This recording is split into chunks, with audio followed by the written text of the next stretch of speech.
días y bienvenidos a todos a la Casa del Señor, a la Iglesia Evangélica de Colmenar Viejo. Un saludo muy fuerte a todos los que nos visitan, a todos los que venís habitualmente y a todos los que nos ven desde YouTube.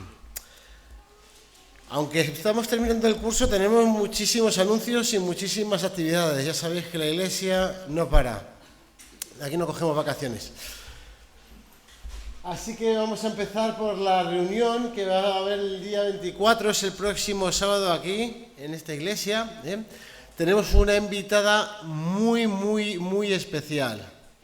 Es la psicóloga Lidia Martín. Si algunos seguís el versículo diario en la aplicación de YouVersion, muchas veces salen vídeos suyos comentando el versículo del día. Es una profesional top de su campo y además es una sierva del Señor y tomando estos dos elementos pues da unos talleres, unas charlas magníficas. Entonces, el grupo de mujeres para este sábado 24 la ha invitado aquí a la iglesia de Colmenar y es una charla que aunque la organiza el grupo de mujeres pueden venir más gente, ¿no?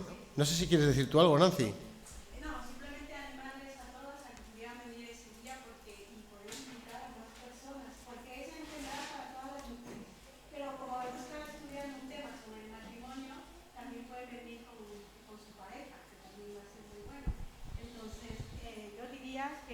Máximo que pudieran invitar a más hermanas, amigas, no sé, vecinas, que pudieran venir, porque va a ser una charla, yo creo, muy buena y bendecida para todos.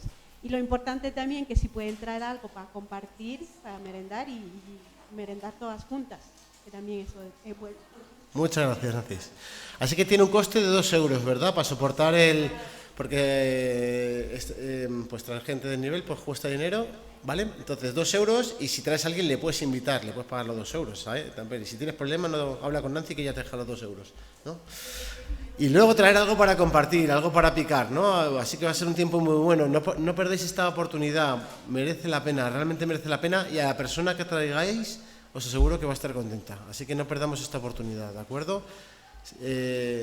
Sería al final un fracaso si estamos todos los de la iglesia, pero tampoco no hay nadie de fuera. Invitar a la gente, ¿de acuerdo? Muy bien, pues eso es el sábado 2. El domingo 25, en Manzanares el Real, el culto cambia de horario. En vez de ser a las 12, será a las 11 y ya no hay escuela dominical. Niños, el próximo domingo no hay escuela dominical. Adultos, próximo domingo no hay escuela dominical. Empezamos el horario estival. El culto es a las 11, ¿de acuerdo? La iglesia no estará abierta antes para recibir las clases. Y ese domingo 25 tenemos una comida especial unida en La Chopera, en Manzanares, justo ahí antes de llegar al desvío o justo en el desvío ahí para entrar a La Pedriza.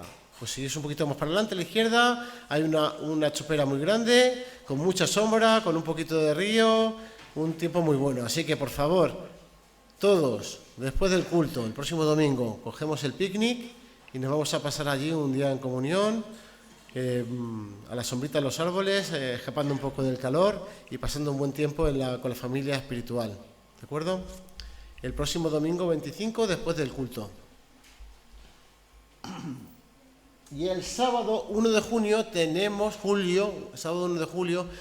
la excursión unida, los bautismos. Para ir allí, la iglesia va a poner un autobús que tiene 55 plazas. Y Carlos, ¿cómo funciona esto del autobús? Alguien ha dicho por ahí con un motor, sí. Es verdad. Pues ¿cómo funciona? Hay que apuntarse, por favor, antes del 25 de junio, porque necesitamos saber cuántas plazas para poder alquilar o bien un bus de 32 plazas o bien uno de 55 plazas. Entonces, el precio es diferente, evidentemente, pero hasta que no tengamos la gente apuntada, pues no sabemos cuál vamos a coger. Entonces, antes del 25 de junio, que es el domingo que viene, todos los que quieran apuntarse, que me lo digan a mí, ¿vale? Y yo los voy apuntando. Ya hay apuntados 4, 5, 6, 7, 8, 9 personas. Así que reserva tu plaza. Si no, te tocará ir andando. Vale. ¿Y tiene algún precio la plaza, has dicho? De momento, en principio, si cogemos el de 55 plazas, son 6 euros por adulto y los niños menores de 3 años pagarían la mitad. ¿Por qué? Porque todas las plazas ocupadas pagan. Entonces, todas las plazas, todos los niños tienen que ir en plaza, ¿vale? Entonces, si se apuntan 20 adultos y 30 niños, pues los 30 niños van a ocupar una plaza, aunque sean recién nacidos o bebés. Me da igual porque llevan el carrito y tienes que ponerlo en la plaza. Muy bien. Pues eso es. El día 1 de julio, sábado, bautismos. Y tenemos autobús para que todo aquel que quiera ir pueda ir sin preocuparse del transporte. También es un día muy bueno con otras iglesias. Vienen desde Lugones, de Zaragoza, de Salamanca y todos los de la región del centro, ¿de acuerdo? Domingo 2 de julio tenemos la segunda ofrenda misionera aquí. Recogeremos la segunda ofrenda misionera de este año, que es para la residencia de ancianos que está en Jaén, ¿de acuerdo? Que la llevan los hermanos y realmente necesita mucho apoyo y hacen una labor muy grande porque hay gente que puede permitirse estar ahí y hay gente que no tiene hay personas mayores que no tienen dónde ir y también les acogen, ¿no? Y les dan un trato que vamos, como si estuvieran en su casa, ¿no? Con mucho amor, mostrando realmente el amor cristiano, el amor del Señor a nuestros mayores. Y por lo demás seguimos con las reuniones habituales. Los martes a las 8:30 tenemos el estudio de oración. Ese mismo estudio lo tenemos los miércoles a las 8:30 en Manzanares. Y ese estudio se graba, se sube a YouTube. Y los jueves a las 8:30 tenemos un tiempo de debate, de comunión, de compartir y tiempo de oración a través de Zoom. Así que también tenemos esa reunión que está siendo de mucha bendición. Y seguimos, aunque llegue el verano, con la reunión de oración los sábados a las 6:30 que la lleva Nico, ¿de acuerdo? Sábados a las 6:30, quien quiera empezar el sábado, el fin de semana con buen pie, pues ya sabéis, a las 6:30 un tiempo de compartir también y un tiempo de estar en comunión con los hermanos y de hablar con Dios. Vale, esto ya lo hemos comentado, que los ocultos son a las 11. Y cumpleaños. El martes 20 es el cumpleaños de Laura y el miércoles 21 de Marta Elena y de Luis. No os olvidéis de felicitarlos. Ya he visto que ha habido una celebración muy especial esta semana pasada, ¿verdad? Alguien se ha comido tarta por ahí, ¿verdad?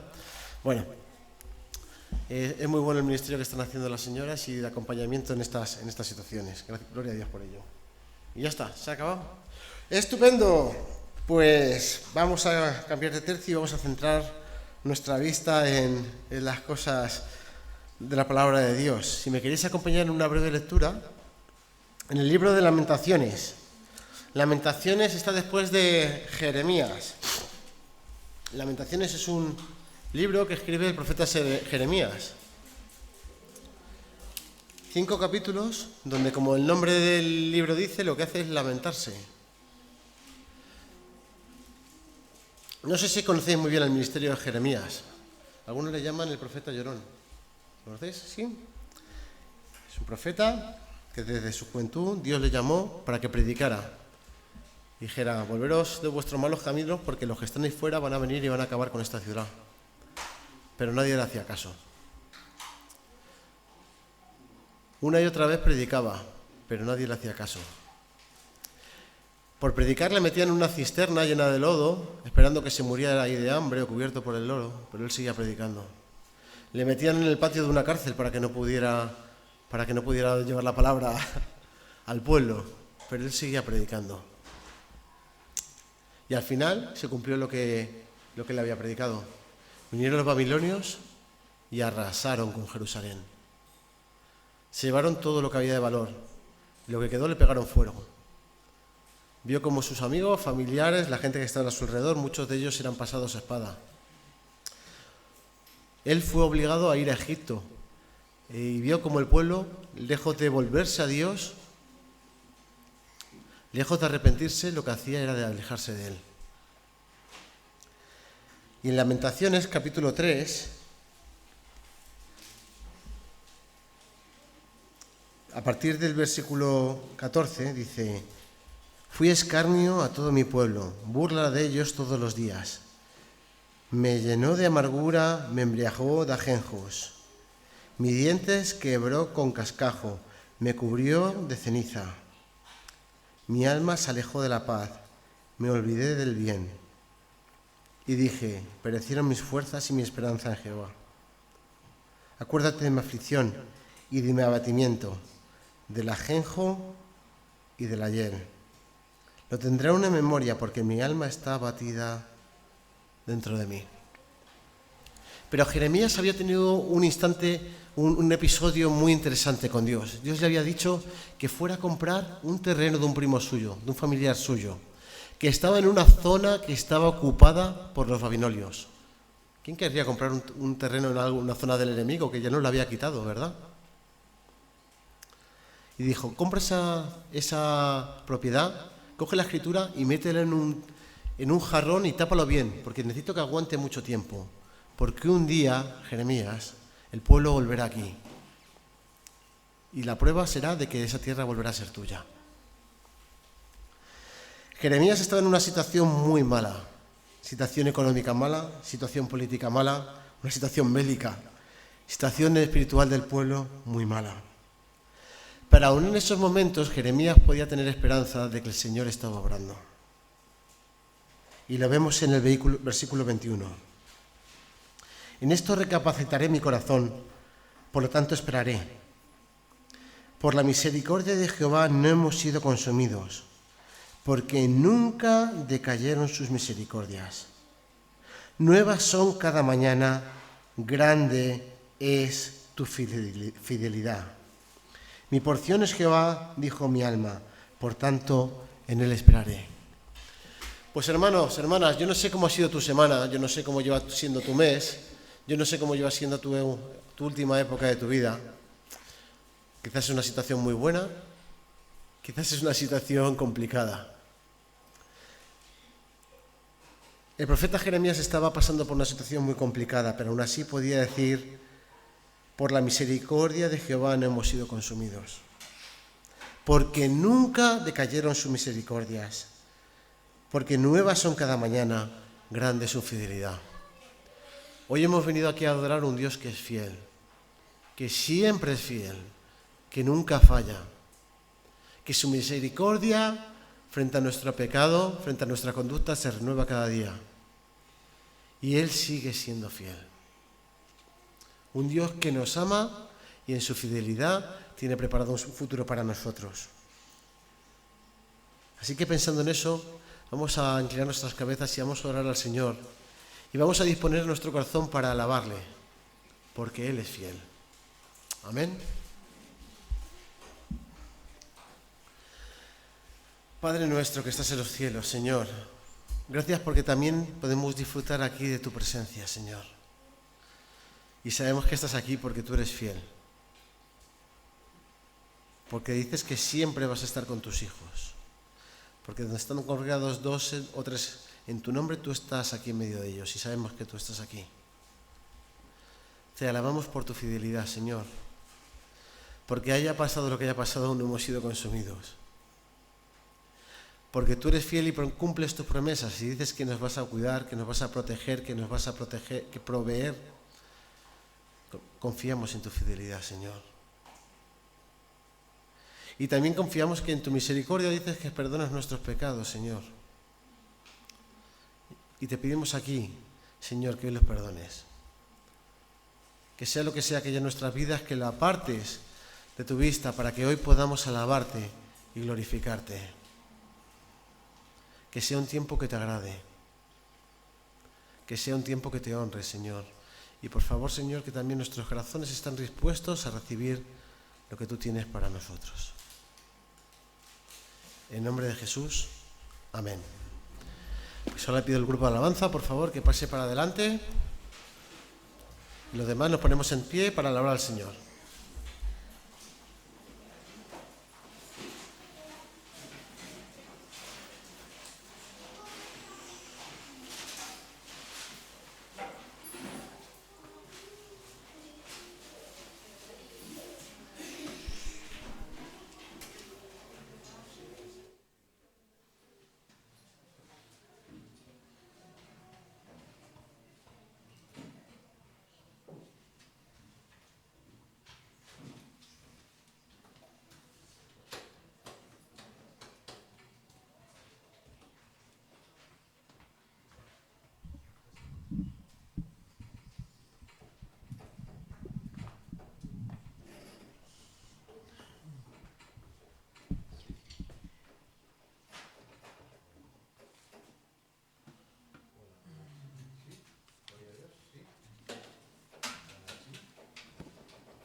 tenemos todos los instrumentos a mano, ¿verdad? Nuestras voces, nuestras palmas, nuestro ser, todo mi ser adora al Señor.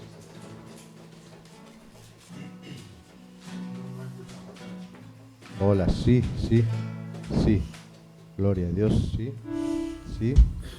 1, 2, 3, sí, sí. 1, 2, 3. Sí.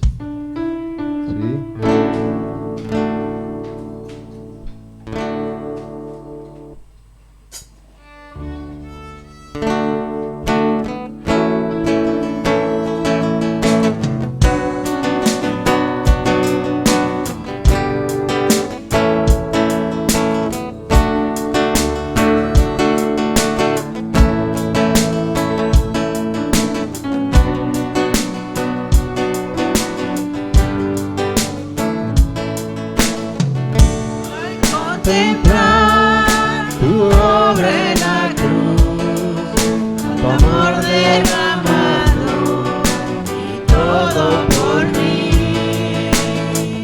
Con gratitud me quiero acercar, solo tengo mi vida, acéptala. No sé cómo expresarle ante tu hermosura, rodeada de gloria y poder. Necesito decirte lo que siento ahora. Me acerco a ti, al santo lugar. Oh Jesús, mi Redentor, amado Señor, eres todo para mí. Te adoraré cada día de mi vida. No puedo vivir si no estás junto a mí.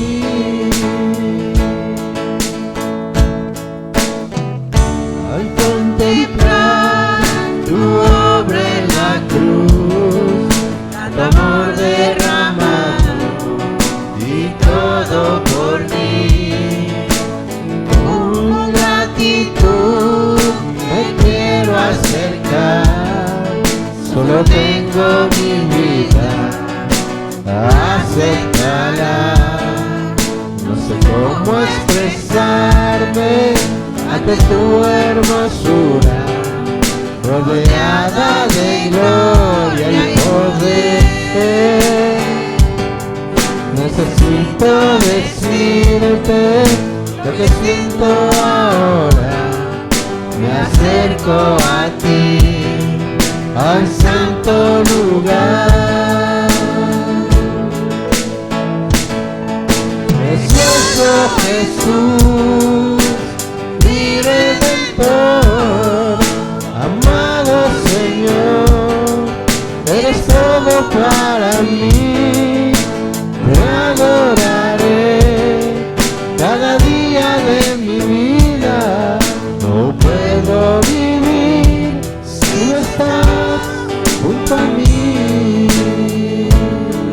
Precioso Jesús, mi Redentor, amado Señor, eres todo para mí. Te adoraré cada día de mi vida. No puedo vivir si no estás junto a mí.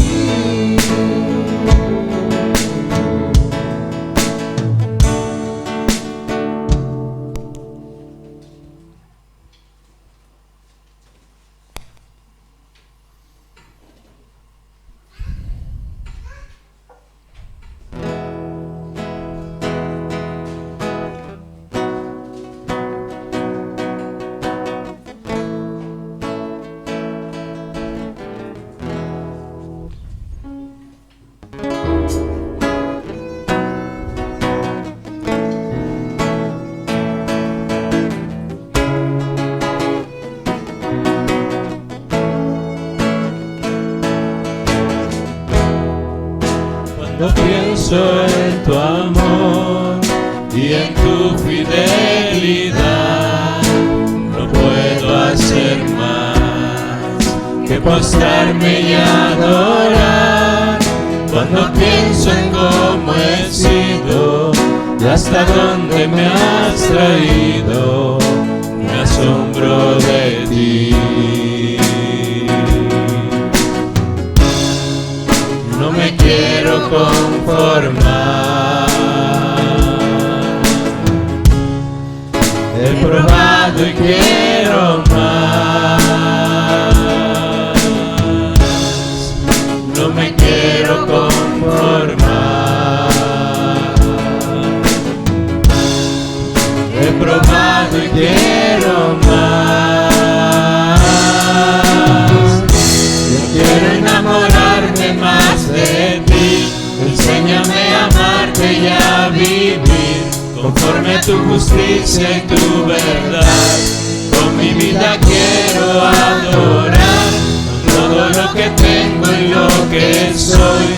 Todo lo que he sido te lo doy. Que mi vida sea para ti como un perfume.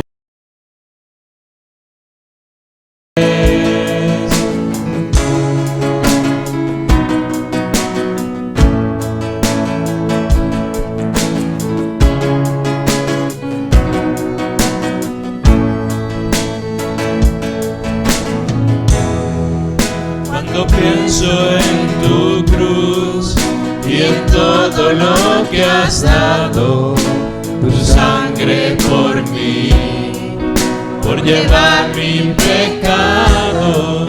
Cuando pienso en tu mano, que hasta aquí hemos llegado por tu fidelidad. No me quiero conformar. He probado y quiero más. No me quiero conformar. He probado y quiero más. Yo quiero enamorarme más de ti. Enséñame a amarte y a vivir conforme a tu justicia y tu verdad. Con mi vida quiero adorar todo lo que tengo y lo que soy. Todo lo que he sido te lo doy. Que mi vida sea para ti como un perfume a tus pies. Quiero enamorarme más de ti. Enséñame a amarte y a vivir conforme a tu justicia y tu verdad. Con mi vida quiero adorar todo lo que tengo y lo que soy. Todo lo que he sido te lo doy. Que mi vida sea para ti como un perfume a tus pies.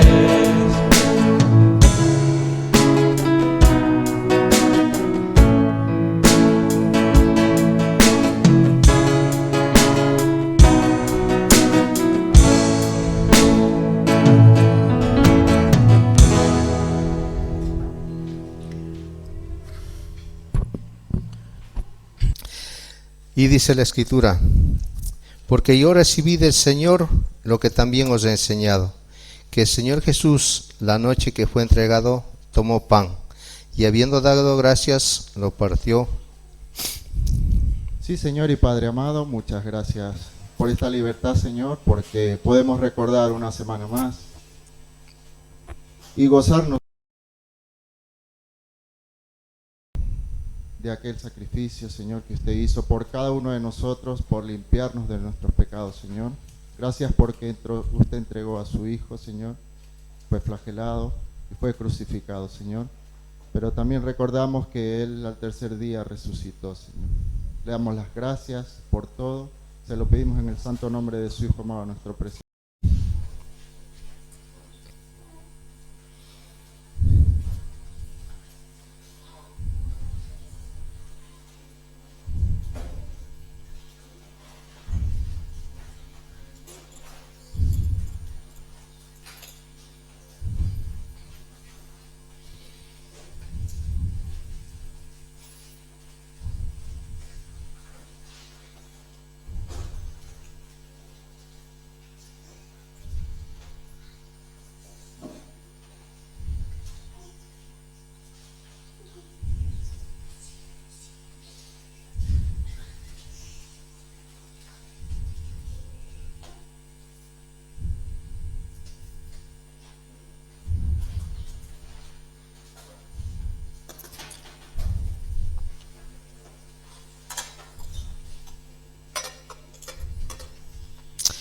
Y dijo, tomad, comed, esto es mi cuerpo que por vosotros es partido, haced esto en memoria de mí.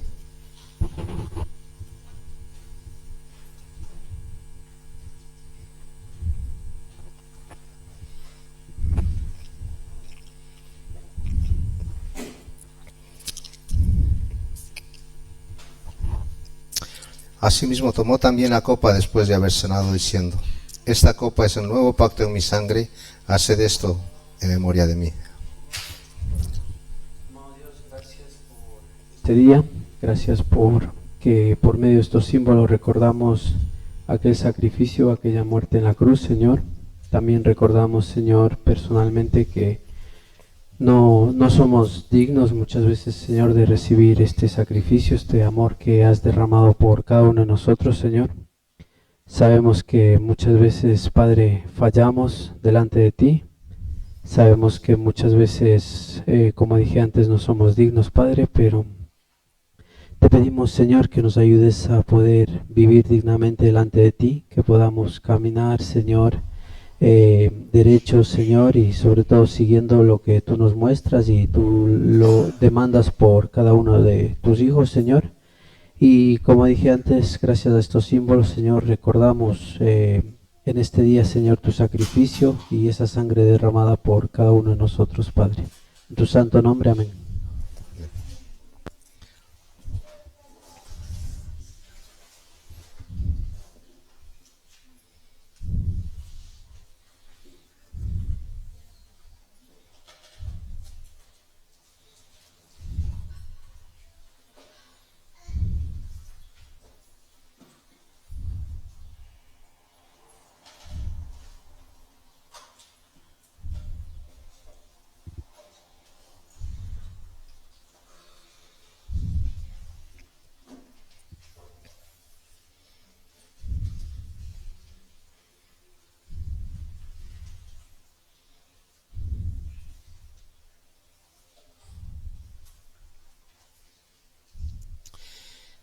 Esta copa es el nuevo pacto en mi sangre. Haced esto todas las veces que la bebiereis en memoria de mí.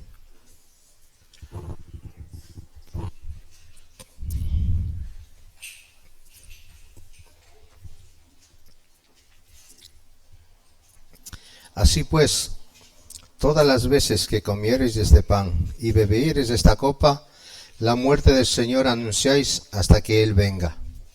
Y nosotros pedimos, ven pronto, Señor.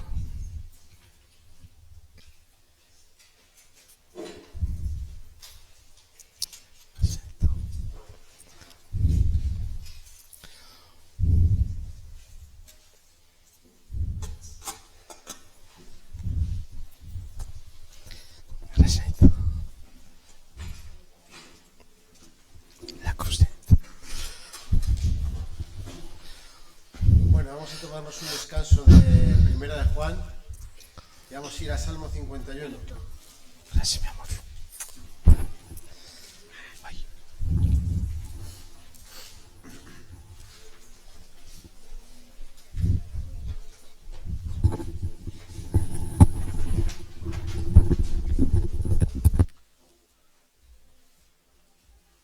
Vamos a leer los 19 versículos, Carlos.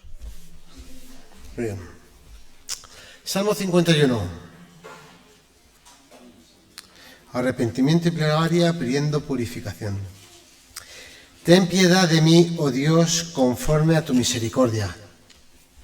Conforme a la multitud de tus piedades, borra mis rebeliones. Lávame más y más de mi maldad y límpiame de mi pecado. Porque yo reconozco mis rebeliones y mi pecado siempre está delante de mí. Contra ti solo he pecado y he hecho lo malo delante de tus ojos, para que seas reconocido justo en tu palabra y tenido por puro en tu juicio. He aquí, en maldad he sido formado, y en pecado me concibió mi madre. He aquí, tú amas la verdad en lo íntimo, y en lo secreto me has hecho comprender sabiduría. Purifícame con hisopo y seré limpio, lávame y seré más blanco que la nieve. Hazme oír gozo y alegría, y se recrearán los huesos que has abatido. Esconde tu rostro de mis pecados y borra todas mis maldades. Crea en mí, oh Dios, un corazón limpio y renueva un espíritu recto dentro de mí. No me eches de delante de ti, no quites de mí tu Santo Espíritu. Vuélveme el gozo de tu salvación y espíritu noble me sustente. Entonces enseñarán los transgresores tus caminos y los pecadores se convertirán a ti.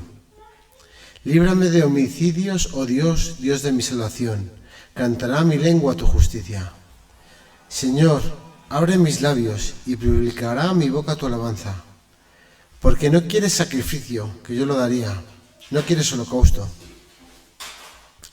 Los sacrificios de Dios son el espíritu quebrantado. Al corazón contrito y humillado no desprecias tú, oh Dios. Haz bien con tu benevolencia a Sión, edifica los muros de Jerusalén.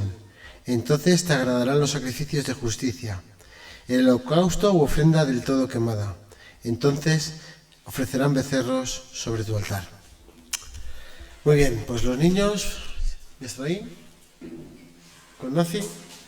Y hermano Carlos, tienes el tiempo de la palabra.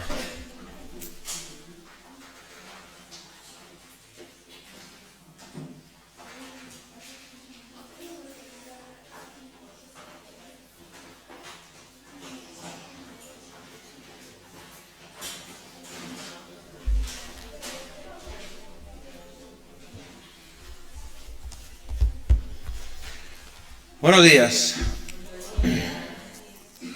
¿Todo bien? ¿Sí? Bueno, me alegro. Por ahí he oído un ahí, vamos.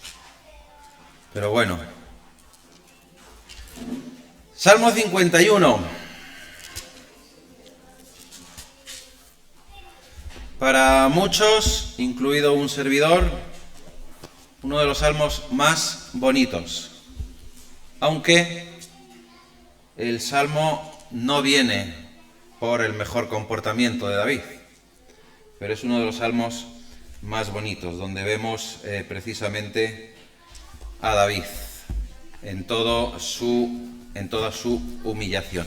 Bueno, hace algunas semanas, un par de ellas, 3, no lo sé, no recuerdo muy bien, os hacía una pregunta un tanto profunda e importante, ¿no? Y seguramente pues os habéis olvidado de esa pregunta y no habéis recapacitado más en ella. Y era, si pudieras cambiar algo de tu pasado, una sola cosa, ¿qué cambiarías? Bueno, pues hoy os voy a hacer otra pregunta algo parecida, ¿vale? No es parecida, es otra pregunta, pero que tiene también que ver con una decisión que tienes que tomar. Piensa por un momento cuál ha sido tu mayor arrepentimiento.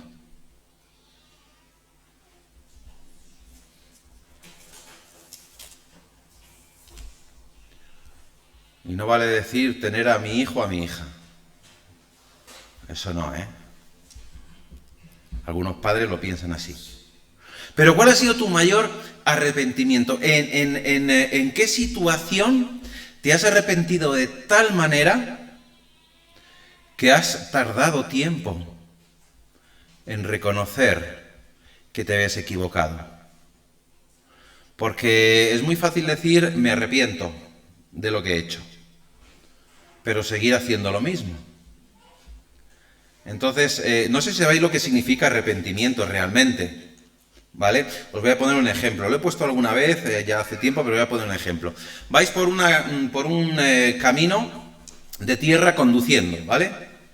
Y vais conduciendo, pum, pum, pum, pum, y llegáis a una bifurcación donde hay 2 caminos. Y elegís el camino de la derecha. Porque siempre elegimos el camino de la derecha. ¿Sabéis por qué?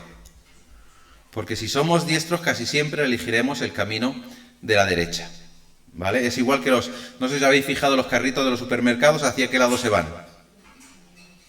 Hacia la derecha.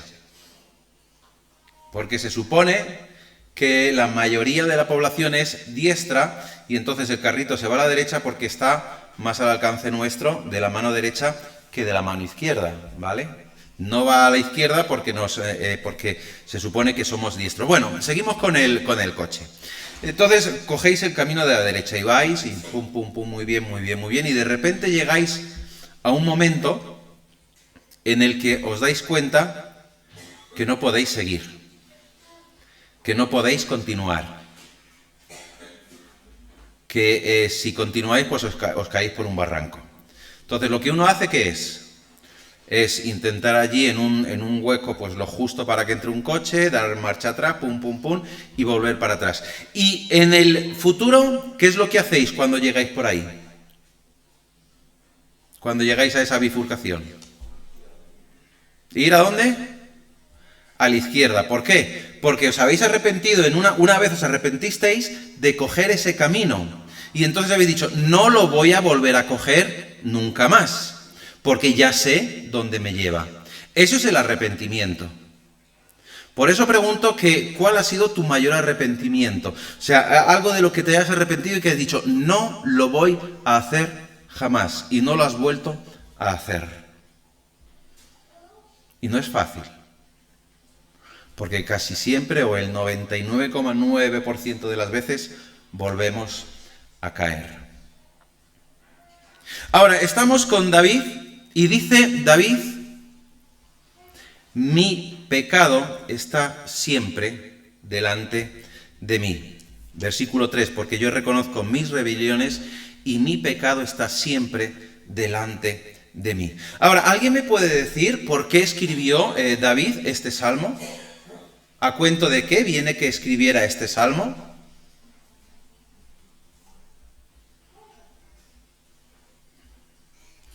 Os voy a dar una pista. Segundo libro de Samuel, capítulo 11.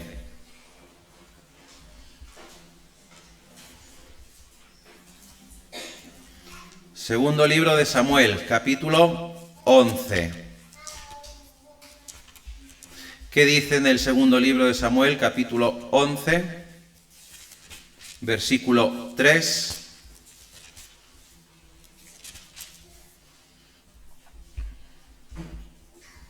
Envió David a preguntar por aquella mujer, y le dijeron, aquella es Betsabé, hija de Eliam, mujer de Urías, Eteo. David escribe este salmo después de haber cometido uno de los mayores pecados en su vida. Y no estoy hablando de solamente acostarse con la mujer de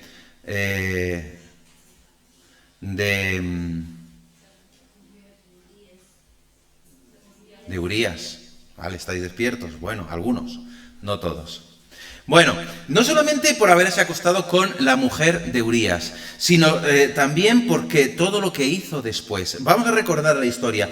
David está allí pues paseando por su terraza del palacio, por donde quiera que paseara, y de repente justo enfrente ve a una mujer en la terraza de su casa, en su intimidad, que ¿qué estaba haciendo? Estaba bañándose, ¿no? ¿No nos dice eso? Y entonces David la ve y dice, ¿quién es esa? Oye, interesante mujer. Yo quiero una como esa. Fijaros ya el pensamiento, yo quiero a esa mujer. Y entonces dice que mandó preguntar por ella y que después de haber preguntado, pues ¿qué es lo que hizo? La trajo a palacio. Claro, el poder, ¿no? El poder del rey. ¿Y qué es lo que hizo el rey? Eso que existía en la Edad Media, el derecho de pernada. ¿Vale? Que tengo derecho sobre las doncellas casaderas de mi feudo. Entonces, pues tengo derecho sobre ella. Yo soy el rey. Y como soy el rey, tengo derecho. Y entonces se acuesta con esta mujer. Pero claro, qué casualidad. El Señor pues está ahí también presente, ¿no? Y pensando. Dice, oye, has cometido pecado. y ahora tú tienes que asumir las consecuencias de tu pecado. Y justo la primera vez, ¡pum!, Betsabé se queda embarazada. Puntería de David. Pero claro, resulta que David se entera de que Betsabé se queda embarazada y dice, esto no puede ser, tenemos que hacer algo para que pues este embarazo todo el mundo piense que es de su marido. Por lo tanto, ¿qué es lo que voy a hacer? Voy a traer a Urías, a ese soldado, a ese general de mi ejército o comandante de mi ejército, le voy a traer del campo de batalla para que venga, se acueste con su mujer y entonces ya está todo solucionado. Bueno, no hay problema ninguno. El pecado ya no va a existir porque ya lo he engañado a todo eso. Pero ¿qué es lo que hace Urías? Urías dice, no, yo soy un soldado y como soldado tengo que proteger la ciudad y tengo que proteger a mi rey. Por lo tanto, no voy a estar con mi mujer, sino que voy a estar en la puerta vigilando que no venga el enemigo. Y entonces David dice, me ha fallado el plan. Pues hay que buscar un plan B. ¿Y cuál es el plan B? Oye, ¿cuál es el frente más peligroso que hay de la batalla? Pues este frente, vale, pues quiero que le llevéis allí y le pongáis en primera fila. Y dirían, pero si le ponemos en primera fila morirá. Ya, pero bueno, es que él es el comandante de mi ejército y tiene que mandar, entonces tiene que estar en primera fila. Hombre, así si se muere, pues ya no es problema mío. Yo no he hecho nada malo. Ha muerto en el campo de batalla y no se va a enterar. Por lo tanto, el plan B tiene que funcionar. Y entonces llega y el plan B funciona. Funciona. Urías muere en el campo de batalla. Pero muere porque David lo envió allí, sabiendo lo que estaba haciendo.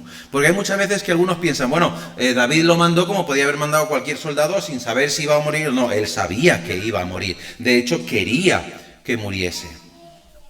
Y entonces, pues nada, Betsabé se queda viuda y entonces dice, ya no hay problema, ya puedo hacer lo que yo quiera y puedo traérmela a palacio y puedo estar tranquilamente con ella. Y entonces pues decide seguir adelante, esto y lo otro. Pero resulta que el hijo que nace, ¿qué es lo que le dice Samuel? Que el hijo que te va a nacer no va a vivir.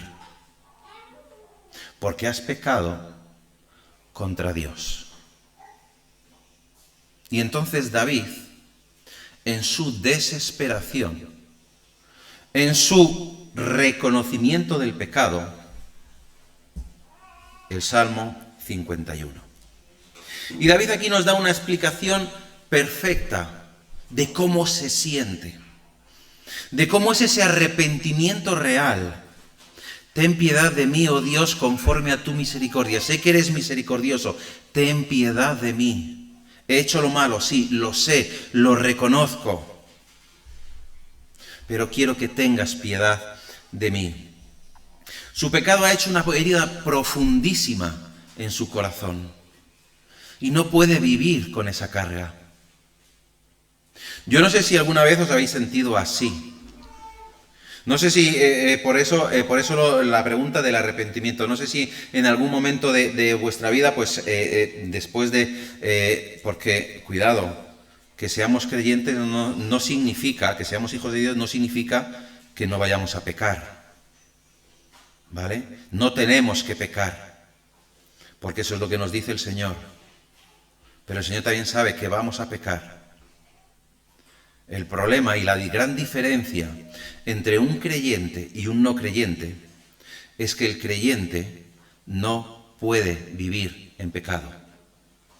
Una cosa es que peque, porque no somos perfectos, pero no vivir en pecado.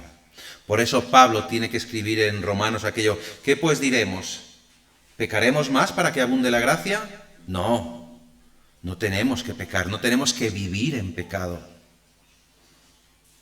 Vamos a pecar, pero una cosa es vivir en pecado. Ahora, evidentemente, si ese pecado que comete se convierte en algo diario, en algo recurrente, en algo que es todos los días y que todos los días, Señor, me arrepiento, pero al día siguiente otra vez, Señor, me arrepiento y al día siguiente otra vez, déjame decirte una cosa, ni hay arrepentimiento, ni hay una vida santa. Ni hay arrepentimiento, ni hay una vida santa.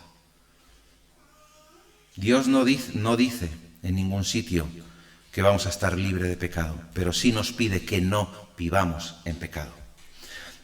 Versículo 3. Yo reconozco mis rebeliones. Ahora, cuando su pecado ha hecho esa herida tan profunda que no puede olvidar, no tiene que ver con entender el pecado, no con su entendimiento, tiene que ver con que en su corazón pesa ese pecado, está ese pecado, y no puede librarse de esa culpabilidad o de ese sentimiento de vergüenza. Y necesita el perdón de Dios. Necesita saber que es perdonado. ¿No te ha ocurrido alguna vez que de repente con tu mejor amigo, con tu mejor amiga, o con tus amigos o con tus amigas hay una pequeña discusión y de repente parece que se han enfadado y te vas a casa y te vas como, ¿qué ha pasado? No lo resisto, no puedo estar así con esa persona. No puedo, hay algo en mí que me impide estar a gusto. Hay algo en mí que me lleva a si tengo que pedir perdón, a pedir perdón. Pero hay un problema, que somos demasiado orgullosos para pedir perdón. ¿Por qué no me piden perdón a mí? Y aquí vemos a un rey que se humilla delante de Dios para pedir perdón. Y tantas veces hay que nosotros delante de Dios no somos capaces de pedir perdón porque tenemos un concepto equivocado de Dios y del perdón. Porque muchas veces pensamos que Dios ya sabe lo que hay en mí. ¿Por qué tengo que reconocer ese pecado? ¿Por qué tengo que humillarme delante de Dios si Él ya conoce todo lo que hay en mí? ¿Por qué David tiene que pedir ese perdón si Dios ya sabía lo que había hecho? De hecho, ya había dicho, tu hijo no va a vivir. No vas a tener hijo de Betsabé, este hijo. Si ya lo sabe, ¿por qué tenía que pedirle perdón? Porque tenía esa necesidad de acercarse a Dios y de sentir ese perdón. Al decir mi pecado está siempre delante de mí, está recordando el carácter permanente de ese sentimiento de pecado, de ese sentimiento de culpabilidad. El conocimiento del pecado no es una lección que tenemos que aprender para luego olvidarla. No podemos olvidar lo que supone en nosotros cometer pecado. Nosotros no somos del mundo. Tenemos que pensar que somos hijos de Dios. Y es totalmente diferente nuestro pensamiento al del mundo. Mis hijas tienen que pensar en sus padres, porque las hijas o los hijos de los demás no van a venir a mí a pedirme perdón por ellas, son ellas las que tienen que pedirme perdón. Y nosotros tenemos que pedir perdón a nuestro Padre. No tenemos que ser como los del mundo, da igual. Total, todo el mundo lo hace. Total, uno más, ¿qué más da? No, tenemos que aprender sin olvidar esa lección del pecado. Es algo que no debemos olvidar nunca. Si confesamos y luego seguimos tranquilamente, nuestro camino no sirve de nada. Si yo con ese coche resulta que voy al mismo sitio y cojo el mismo camino, ¿de qué me sirve haber visto lo que me ocurre para volver otra vez a hacer lo mismo? La segunda vez puedes decir, bueno, es un despiste, no coger el mismo camino. Pero la tercera ya, no riges bien. 3 veces ya por el mismo camino, sabiendo lo que hay, perdóname, pero te falta algo, ¿eh? No estás bien. Ocurre lo mismo con el pecado. Sabemos cuáles son las consecuencias. Sabemos que el Señor nos pide responsabilidades. Y hay veces que nuestro pecado, nosotros sabéis que tenemos una escala de pecados, ¿no? Pensamos muchas veces que, bueno, pues una mentira no es igual que un asesinato. Sin embargo, para Dios sí. Pero claro, las consecuencias, es verdad que las consecuencias no son las mismas. pero la desobediencia a Dios sí. Y entonces Dios lo que te dice es, tienes que ser ahora consecuente con esas consecuencias, responsabilizarte de ello. Y hay veces que esas consecuencias son tan grandes que si realmente aprendemos la lección no volveremos a hacerlo. Pero hay veces que como tenemos tan insensible nuestro corazón o como queráis llamarlo, resulta que volvemos otra vez a lo mismo y volvemos a pasar por lo mismo y volvemos a lo mismo y volvemos a pedir perdón a Dios, pero volvemos otra vez y volvemos a pasar las mismas consecuencias, volvemos a pedir perdón a Dios y volvemos a pasar lo mismo, y eso se convierte en un bucle, que al final lo que hace es que ese sentimiento de culpabilidad, de vergüenza, ya nos da igual porque ya no es tal. Eso es vivir en pecado. Eso es vivir en pecado. Si confesamos y luego seguimos tranquilamente nuestro camino, significa en parte que no hemos sido afectados por ese conocimiento del pecado, sino que hemos pasado. Si entendemos realmente nuestro pecado, veremos en ello algo vergonzoso, algo que es aborrecible, algo de lo que realmente tengo que arrepentirme. Y tengo que pedirle perdón a Dios. Y David lo sabía perfectamente. Y después de caer, si os dais cuenta, David está, mientras que está pendiente a ver si el hijo muere o no, ¿cómo está? Está, digamos que, no voy a decir sosegado, pero viste normalmente, viste de silicio, perdón, hace una vida intentando que ocurra el milagro, pidiéndole al Señor que ese niño viva, y cuando muere de repente, ¿qué hace?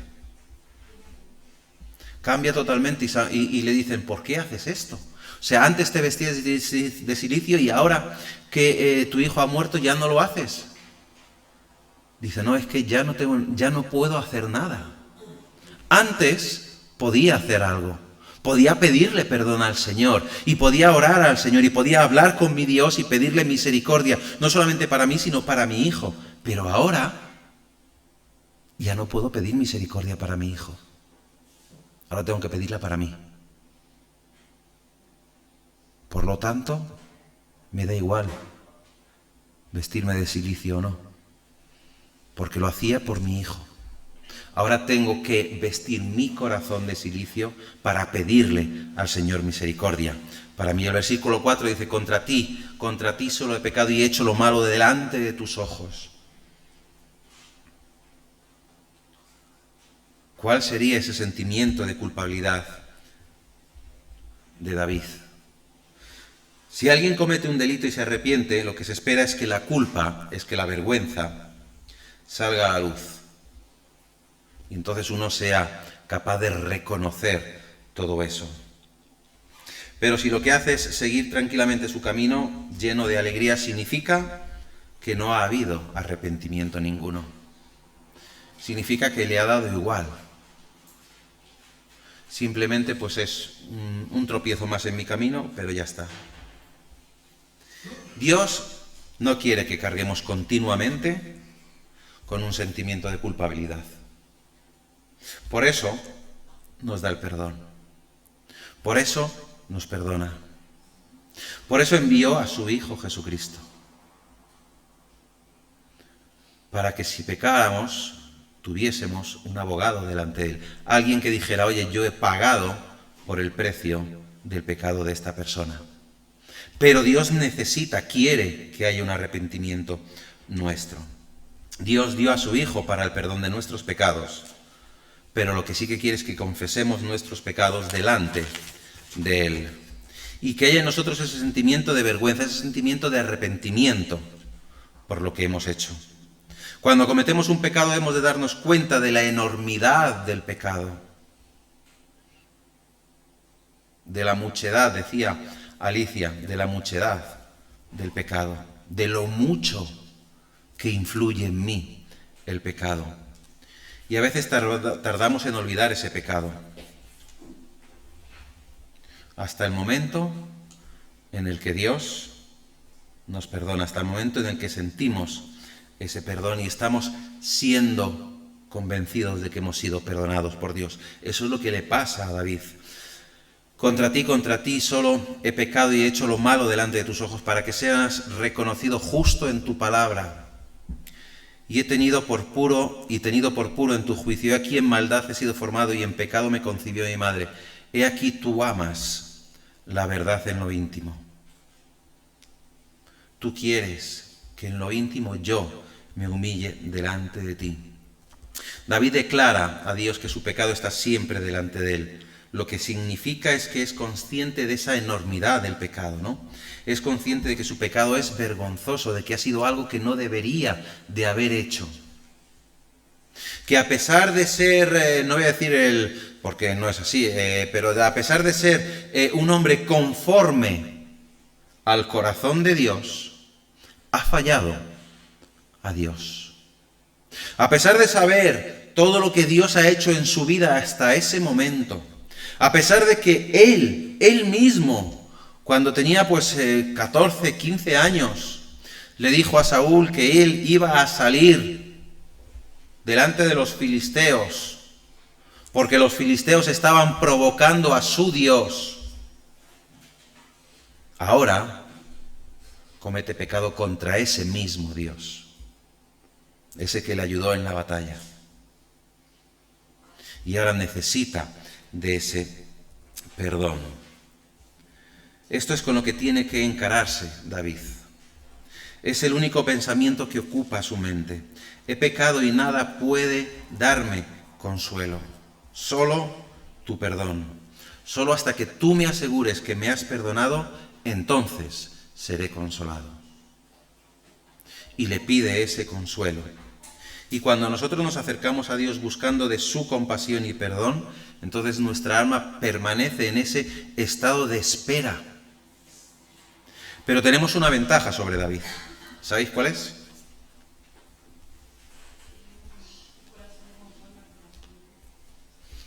Otra, mayor todavía. ¿Cuál es la ventaja que tenemos sobre David? Exactamente. Que tenemos a Jesús. Que Jesús murió por nuestros pecados.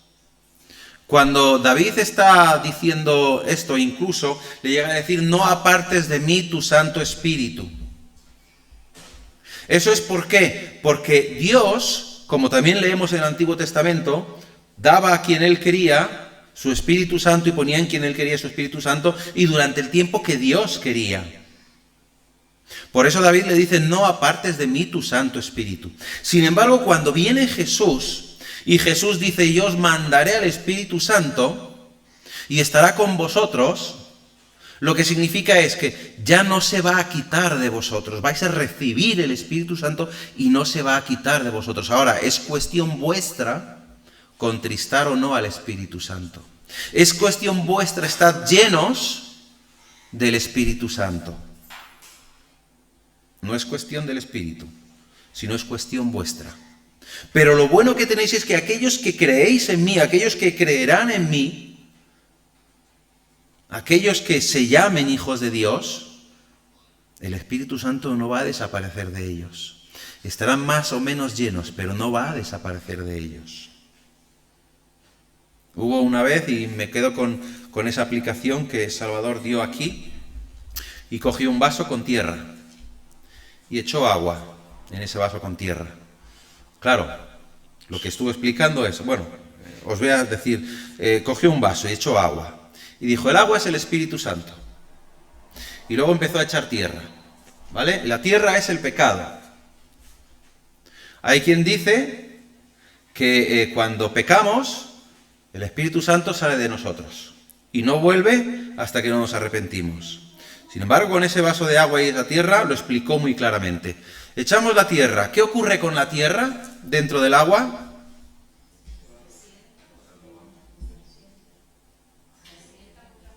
Sí, pero ¿qué le pasa a la tierra? ¿Se hace?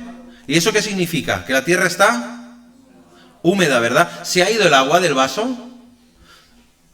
Una cantidad enorme se ha ido. ¿Pero se ha ido del todo? Está mojada, hay agua. Sí, ¿verdad? Está húmeda, hay agua, no se ha ido. Eso es lo que nos ocurre con el Espíritu Santo. ¿Qué es lo que ocurre? Que cuando dejamos que el Espíritu siga obrando en nosotros, si seguimos echando agua, ¿qué va a pasar con la tierra? La tierra ya empezará a desbordarse, pero el agua no se va jamás, ¿verdad? Porque la tierra sigue húmeda. Esa es la función del Espíritu Santo en el creyente, en aquel que es hijo de Dios, en aquel que ha creído en el Señor Jesús como su Salvador. Tenemos el Espíritu Santo, podemos estar más o menos llenos del Espíritu, pero el Espíritu no se va de nosotros. Es nuestra labor llenarnos del Espíritu Santo para que esa tierra vaya desapareciendo. De hecho, Pablo cuando dice, no os embriaguéis en vino en el cual hay disolución, sino más bien sed llenos del Espíritu Santo, lo que está diciendo es, continuad siendo llenos del Espíritu Santo. Es una acción que continúa, que no puede pararse, que debe de estar de continuo, para que todo aquello que está en nuestro corazón salga fuera. Y la ventaja que teníamos o que tenemos con David es esa precisamente, que David tiene que pedirle a Dios, no apartes de mí tu espíritu. Sin embargo, nosotros no tenemos que pedirlo. Pero claro, eso también es una desventaja a veces para muchos. O es un comodín, por decirlo de otra manera. Bueno, como sé que está tu espíritu, pues puedo hacer lo que quiera. No, te equivocas. No es así. Es necesario un conocimiento del pecado. Es necesario acudir a Dios con el dolor del pecado cometido y declarar como David que nuestro pecado está siempre delante de nosotros. Los hay que confiesan su pecado, sí, es verdad, pero no lo hacen de forma profunda y real. No sé si tú cuando confiesas tu pecado lo haces de forma profunda y real. De manera que digas, Señor, esto que he hecho es una vergüenza, es abominación delante de ti, y me arrepiento de tal manera que no va a volver a ocurrir. Pero necesito saber que soy perdonado. Pero lo bueno es que ya sé que soy perdonado, porque Cristo murió por mí. Sin embargo, David tiene que saber que es perdonado. Hay muchas veces que aquellas personas que confiesan su pecado pero no lo hacen de esa forma profunda y real, es porque dicen, pues bueno, todos somos pecadores, todo el mundo lo hace, es algo que no hace daño a nadie, es una mentira piadosa, es envidia sana. Si me voy 5 minutos antes del trabajo no se va a enterar nadie. Si llego 5 minutos más tarde, tampoco se va a enterar nadie. Si me llevo pues un bote de silicona, me hablo de mi trabajo, ¿vale? Pues, ¿quién se va a enterar? Nadie. Hay muchos botes. Total. Pero eso no es pecado. ¿No estás robando tiempo, material a tu jefe, a tu jefa, a tu empresa? Tenemos que sentir esa vergüenza del pecado. Tenemos que tener ese sentimiento y no decir todos somos pecadores. Y entonces, ¿qué es lo que hacemos? Decimos, bueno, pues como todos somos pecadores y Dios nos ama a todos, al final nos salvará a todos, nos perdonará a todos. ¿Cómo va a perdonar a unos sí y a otros no? Si somos todos pecadores, no hay ningún problema. Ahora, hay otras excusas. A ver, hay otros que son peores que yo. Total, yo lo que he hecho tampoco es tan malo. Los hay peores. Mira los que están en la cárcel. Han robado, han matado, han violado. Yo no he hecho nada de eso. He mentido a mi mujer, o a mi esposo, o a mi madre, o a mis padres. Pero tampoco es tan grave. No soy como esos. ¿A qué os recuerda eso? Al fariseo, ¿verdad? Aquel que llega allí a orar y se encuentra con que hay allí un gentil, un pecador allí, y aquí te quedas tú que yo voy adelante. Yo soy mejor que tú. Es que soy mejor que tú, ¿eh? Y yo allí, Señor, te doy gracias por ser como soy. Porque yo no soy como aquel de allí, que está allí tirado de rodillas, pidiéndote perdón por sus pecados. Soy mejor. Por eso te doy gracias, porque no soy como él. Esa es una excusa que muchas veces ponemos. Yo no hago tanto daño. Los hay peores que yo. Mucho peores que yo. Por lo tanto, ¿qué problema hay si no pasa nada? Todo el mundo lo hace y los hay peores. Ya está. Sin embargo, aquel otro hombre, ¿cómo estaba? Como David, ten misericordia de mí, que soy pecador. Y ni siquiera merezco estar en tu presencia. Ese sentimiento de culpa, ese sentimiento de vergüenza tiene que estar continuamente en nosotros cuando cometemos un pecado. Y David sentía que debía tratar directamente con Dios. El publicano sentía que debía tratar directamente con Dios. No podemos hacer nada por nuestra cuenta. No podemos hacer nada por nuestros propios méritos. La culpa no se va a ir porque yo haga o deshaga. Porque yo diga, bueno, pues Señor, he cometido pecado, vale, pero mira, mañana le voy a dar al pobre, a aquel hombre que está, al pobrecito que está durmiendo en los cartones al lado de la obra donde estoy, le voy a dar 200 euros. Con eso ya he saldado mi deuda. No, no funciona así. Tenemos que arrepentirnos y sentir esa vergüenza. Hay quienes además hacen todo lo que pueden para decir que el pecado no es suyo, que buscan excusas. No, yo no lo he cometido. Ha sido Satanás que me ha tentado. Esa es una buena excusa, ¿eh? Es que Satanás me ha tentado, que no hubiera puesto ahí lo que ha puesto. Ya, pero Satanás te ha dicho que pecarás. Satanás te ha puesto una pistola en la sien y te ha dicho, oye, hazlo. ¿A que no? Ha sido decisión tuya, de nadie más. No podemos echarle la culpa a los demás, y menos a Satanás. Podemos decir que Satanás es quien está ahí intentando buscar esa hendidura donde entrar y decir, mira, aquí está, tienes la oportunidad de hacerlo. Porque allí en el huerto del Edén no les obligó a comer del fruto. Somos nosotros los que cometemos pecado.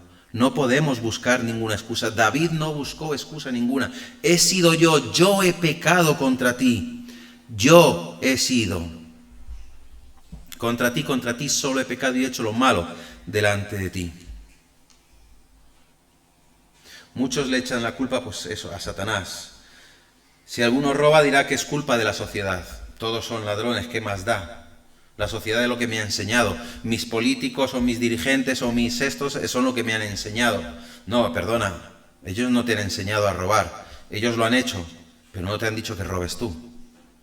Tú eres el que está haciéndolo porque tú quieres. Es una decisión de cada uno. Con el pecado, eso es lo que ocurre. Es mi decisión de pecar.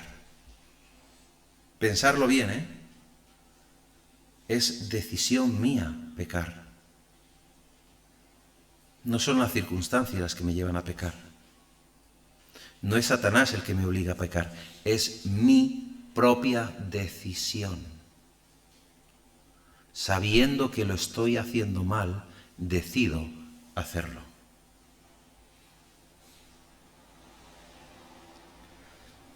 Tenemos que ser conscientes de que el pecado es mío, más que cualquier otra cosa. Es mío y está delante de mí, es parte de mí, y nadie puede sacármelo excepto Dios. Dios es el que me va a dar lo que necesito para sacar ese pecado. Y David lo que hace aquí, a partir del versículo 6, es que Dios es un Dios de misericordia. He aquí tú amas la verdad en lo íntimo y en lo secreto me has hecho comprender sabiduría. Esta sabiduría que le he hecho comprender no es decir, wow, ahora lo sé todo, no, la sabiduría es entender lo que he hecho. Y ahora lo que pide es, purifícame con hisopo y seré limpio.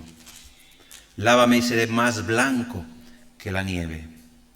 Hazme oír gozo y alegría. Ya no solamente quiero que me perdones, sino quiero sentir ese gozo, esa alegría del perdón. Quiero sentir esa vitalidad de sentirme perdonado por ti. Nuestra mayor ventaja sobre David es que tenemos a Cristo, que Cristo murió en la cruz por cada uno de nosotros para darnos esa ventaja, ese gozo, esa alegría de sentirnos perdonados, de saber que somos lavados. Pero dice, hazme oír gozo y alegría y se recrearán los huesos que has abatido, que tú mismo, Señor, has abatido, porque tú eres el dueño, has abatido y hazme oír ese gozo, ¿no? Esconde tu rostro de mis pecados y borra todas mis maldades. Y ahora viene lo mejor. Crea en mí, oh Dios, un corazón limpio y renueva un espíritu recto dentro de mí. No me eches de delante de ti, no quites de mí tu Santo Espíritu. Vuélveme el gozo de tu salvación y espíritu noble me sustente. Esa es la parte central de este salmo. Crea en mí, oh Dios, un corazón limpio. Después de haber reconocido mi pecado, Señor, quiero que ahora crees en mí un corazón limpio, un corazón fuerte. Pero solo con pedírselo al Señor no basta, porque necesito continuamente estar fortaleciendo ese corazón. ¿Cómo lo fortalezco? En nuestro Señor Jesucristo. ¿Y cómo más? Escudriñando, leyendo la palabra de Dios. Sigue diciendo, entonces enseñaré a los transgresores tus caminos y los pecadores se convertirán a ti. Líbrame de homicidios, oh Dios, Dios de mi salvación. Cantará mi lengua tu justicia. Ya tengo el perdón, tu perdón. Ahora lo que tengo que hacer es vivir conforme a lo que te he pedido. No echarme ahí tirado en la silla y decir, bueno, ya me has perdonado, ala, anchas Castilla, a vivir la vida. No, sino que a todos los días permanecer en tu palabra, estar continuamente contigo y estar siendo llenos de continuo de tu Santo Espíritu, para que todas mis maldades, toda mi iniquidad se vaya fuera. Señor, abre mis labios y publicará mi boca tu alabanza, porque no quieres sacrificios, que yo lo daría, no quieres holocausto. Los sacrificios de Dios son el espíritu quebrantado, al corazón contrito y humillado no despreciarás tú, oh Dios. Dios escudriña los corazones, Él sabe perfectamente cómo somos, cómo nos sentimos, cómo pensamos, cómo hablamos y todo lo que hay en nuestro corazón. En el Salmo 53, versículo 3 dice así, cada uno se había vuelto atrás, todos se habían corrompido, no hay quien haga lo bueno, no hay ni aún uno, y tú lo sabes, Señor. Pero quiero que en mí crees ese nuevo corazón, esa nueva vida, ese nuevo gozo. Y ese nuevo corazón viene en nosotros cuando creemos en el Señor Jesucristo como nuestro Señor y Salvador. Alguno puede pensar, vale, muy bien, Carlos, tienes toda la razón del mundo, muy bien, pero esto no es para mí, esto es para los no creyentes. No, perdona, esto también es para mí. Es para aquel que soy creyente, aquel que soy hijo de Dios. También me está hablando el Señor, me está diciendo, arrepiéntete de tus pecados, porque hay muchas veces que lo que haces es vivir para que yo abunde todavía de mi gracia sobre ti, y eso no es lo correcto, eso no es así. Porque dice Pablo que la paga del pecado es muerte, y cuando cometemos un pecado hay una separación real entre nosotros y Dios. Porque hemos desobedecido a Dios y se rompe esa relación. No se va el espíritu, no perdemos la salvación, pero se rompe esa relación con Dios. Y Dios quiere que esa relación vuelva a ser estable. Por eso envió a su Hijo, por eso tenemos a su Hijo como nuestro Señor y Salvador, y por eso en Él somos justificados. Termina diciendo el salmista David, haz bien con tu benevolencia, Sión, edifica los muros de Jerusalén, entonces te agradarán los sacrificios de justicia, el holocausto u ofrenda del todo quemada, entonces ofrecerán becerros sobre tu altar. David sabía perfectamente lo que tenía que hacer. Lo sabía. Sabía perfectamente cuál era ese sentimiento de culpa. Ahora la pregunta en esta mañana es, ¿lo sé yo? sé realmente de ese sentimiento de culpa, sé realmente que necesito arrepentirme delante de Dios, que necesito confesarle mi pecado, a pesar de que lo saben, necesito confesar mi pecado, porque si no me va a estar persiguiendo toda mi vida. O simplemente es vivir por vivir. Ya soy salvo, todo lo demás me da igual. Pablo nos dice que tenemos que cuidar nuestra salvación con temor y temblor. No que tenemos que estar a ver cuándo soy salvo, a ver cuándo no soy salvo, sino cuidar de lo que ya tenemos con temor y temblor. Y cuidar de lo que tenemos significa vivir conforme a lo que Dios quiere. Y si he pecado, ponerme delante de Él y decirle: Señor, soy un inútil pecador y quiero tu perdón, necesito tu perdón. Amén. Señor y Padre, en esta mañana queremos darte las gracias por las bendiciones que recibimos diariamente, las gracias por ese amor que hace posible que podamos estar aquí en esta mañana, reunidos como iglesia, como cuerpo de tu Hijo, en comunión. Te pedimos, Señor, que toques realmente nuestros corazones, que seamos capaces de ver esa enormidad de cualquier pequeño pecado, por muy pequeño que pensemos que es, pero de esa enormidad del pecado que es haberlo cometido contra ti. Porque es contra ti contra quien pecamos. Señor, ayúdanos a admitir nuestro pecado y sobre todo a arrepentirnos de él y a no volver a pasar por ahí. A ser capaces de tener ese conocimiento, a ser capaces de tener ese sentimiento de vergüenza, de culpabilidad, a ser capaces de vivir conforme a lo que tú nos pides, a ser santos como tú lo eres, a vivir conforme al Espíritu y no conforme a la carne. Te queremos dar las gracias porque un día enviaste a tu Hijo a morir en la cruz. Él fue quien hizo el sacrificio perfecto, único y válido por siempre, para ese perdón de pecados.